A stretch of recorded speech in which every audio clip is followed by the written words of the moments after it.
really just kind of, I like to call it the combination of like having the discipline of science and kind of a research mindset and just applying it on like real world business problems. So just having that kind of curious mindset and then applying what I like to say is just a discipline to it, which is the science aspect. Um,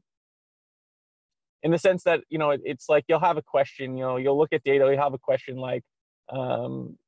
to think of a good example. Like what, something basic would be something like, well, what would increase, someone wanting to purchase a product, right? Like having that interest and then having a theory about it, having that hypothesis and then going forward and kind of developing that hypothesis, developing kind of tests that would prove it, whether it be true or false, and kind of figuring out what kind of information you need to kind of answer that question and how you're going to get it and how you're going to test it and prove it definitively that, yes, whatever, if you change, the wording on this page from red to blue, it's more likely to increase someone's purchase. Or if you're to show someone this product, it's more likely to increase the person's probability of purchasing something. So something like that is, and testing that and proving that and going through the rigor of typical scientific kind of processes. The one benefit today is, the concept of having to go through very slow methodological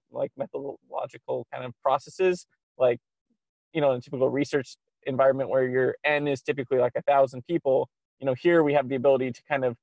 have billions of people or millions of people worth of data that we already have, and you can kind of test and prove your hypothesis either before testing or at least have a good idea before you start testing, new features or new ideas out into the real environment. So that's kind of